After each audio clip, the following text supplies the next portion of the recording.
Jason was my son, and today is his birthday.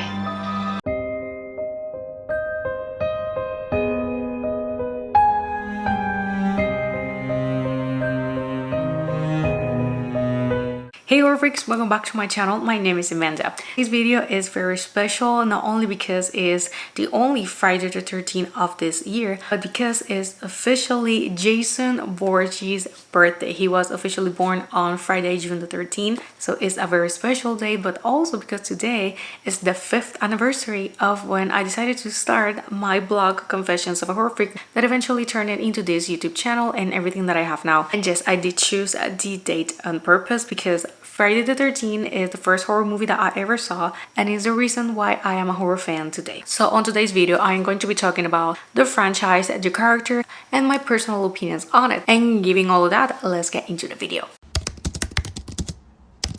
But before we get into the franchise, I want to quickly talk about why people are so scared of the 13 number and why it is believed that it brings bad luck. And long story short, on the 19th century, a French magazine published an article that stated, "It is always Fridays and the number 13 that brings bad luck." And the same year, a character on a French play says, "I was born on a Friday, December 13th, from which comes all of my misfortunes." And a fun fact is that December 13th is actually the birthday of Taylor Swift. So that's why at the beginning of her career, she has the number on her hand. So as we can see, not everyone is scared of the number. And it definitely doesn't help that a horror movie with the date as the title was eventually released. But it's because of that movie that I am actually doing the video. Friday the 13th is an American horror franchise that comprises 12 slasher films, a television series, novels, comic books, video games, and merchandise. The franchise primarily focused on the fictional character Jason Voorhees, who was thought to have drowned as a boy at Camp Crystal Lake due to the negligence of the camp counselors. And years later, after he is dead, the camp is believed to be cursed and is known as Camp Blood. Jason is featured in all of the films, either as the main killer or as the motivation for the kills, since Jason Voorhees is not actually the original killer of this franchise. It's actually his mother,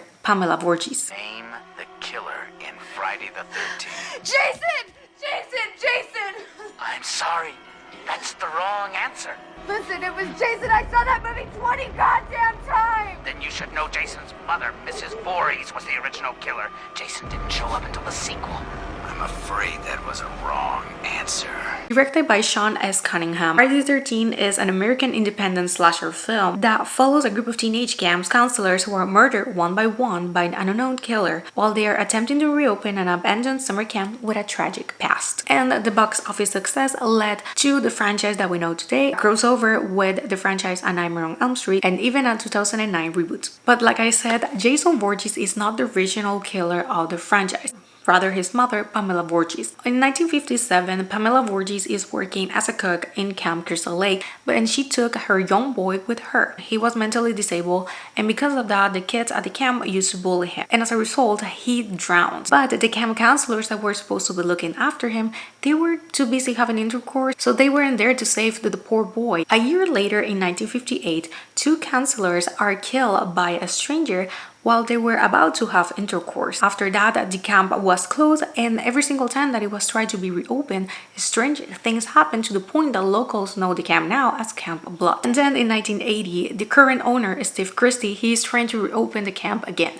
But guess what happens? Someone appears and starts to kill all the camp counselors. And when there's only one left, that is the camp counselor Alice, she meets a strange woman. She presents herself as Pamela Voorhees. She tries to calm Alice because she realizes that there's a killer at camp. And this is when Pamela starts to tell Alice the story of this boy that drowned. And she specifically says, "You see, Jason was my son, and today is his birthday," since the film officially takes place on Friday the 13th of 1980. After they reveal that this woman is the person behind all the deaths and everything that has happened on this camp, she decides that she's going to also kill Alice. But Alice is able to kill Pamela and she survives. The film concludes with Alice at the lake in a canoe, and when she's about to get rescued by the police, a young boy appears behind her on the lake and drags her to it. But then she wakes up at the hospital and they are telling her that there was no boy at the lake, and she believes that there was, leaving us with the question, was what what happened real or was just part of Alice's imagination. And the funny part is that that was supposed to be the end of everything. There weren't plans for a sequel or to continue this story at all. If you really start to think about the details, they don't make sense. So it's better to not look at this story from a logic perspective, because this has the same logic as Michael Myers being able to drive out of the asylum when he has been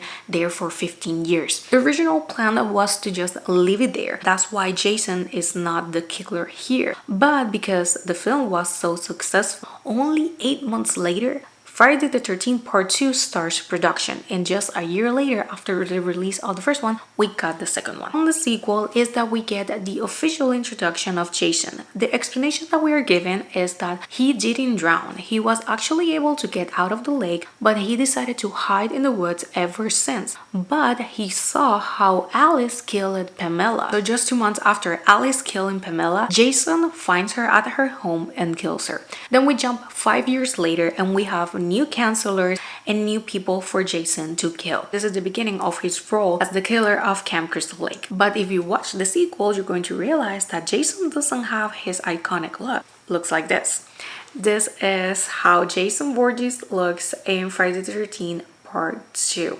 He is one of my favorite versions, so this is why I have it here. So it's not until Friday the 13th Part 3 that he finds the hockey mask and he decides to keep it ever since, and that is what becomes his iconic signature look. As the sequel progresses, we're going to realize that some changes are being made to his character to the point that he gets killed and then brought back to life. He turns into a supernatural entity. Jason at this point has even been on space. That is the whole plot of Jason X. Jason has gone to hell. He has encountered Freddy Krueger and he went to space. So this boy has been in a lot of places and he has done a lot of things. What are you going to be seeing on the screen right now is all the masks that we have seen throughout the franchise, because he's not wearing the same mask. So here you have them. But if you ask me which one is my favorite, is surprisingly Friday the 13th Part 8, Jason Takes Manhattan. I don't really know why, but this is my favorite look of him.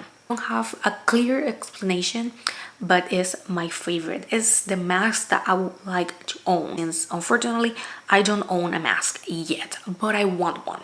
And if I had to choose, 100% is going to be this one. And now I want to talk a little bit about the 2009 reboot.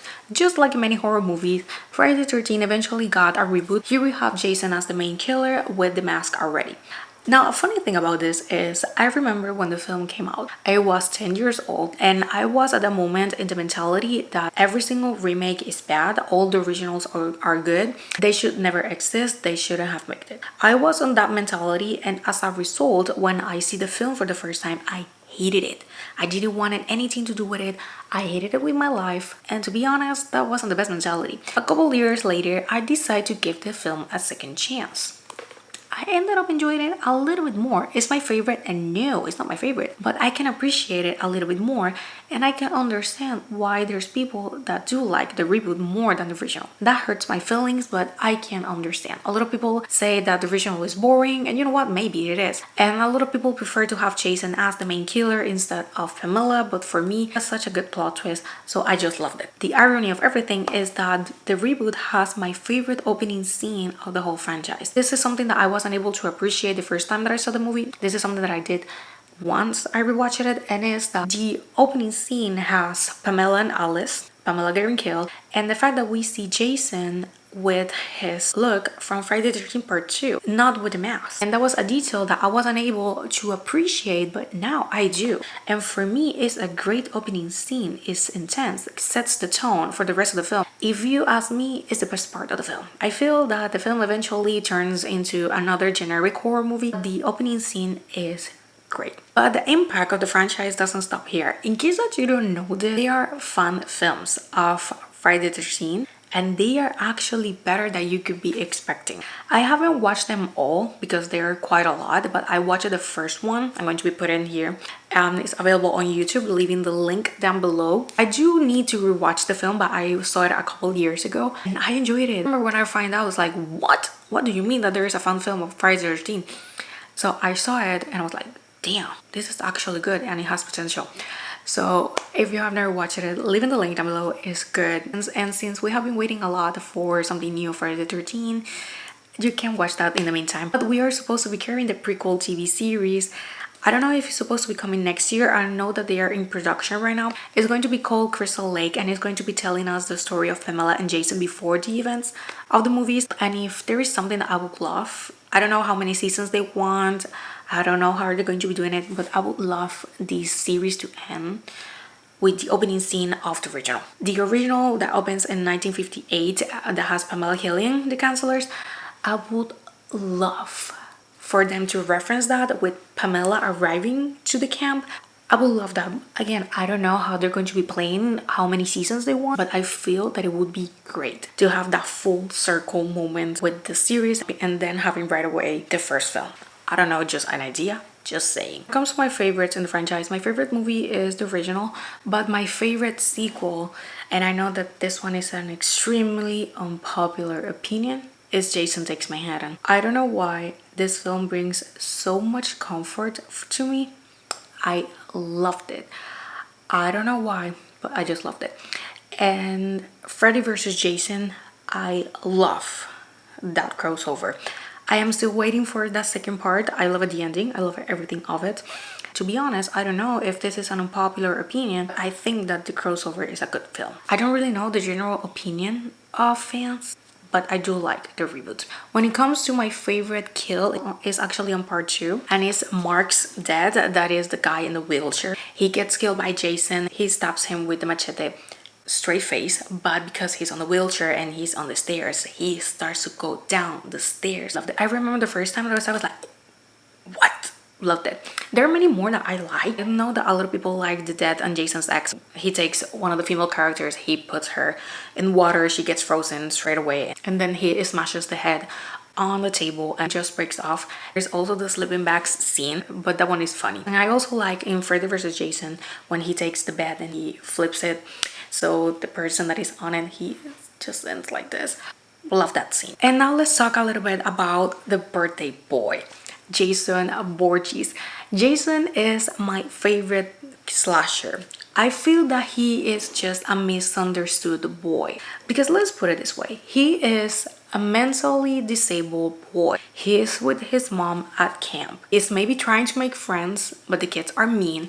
They are bullying him. He doesn't know how to swim. He is running away from the kids. He drowned. Because of the negligence of the camp counselors, he dies, but then we know that he survives. But I cannot only imagine Pamela's pain of seeing her boy die that way. So now she goes on the killing rampage.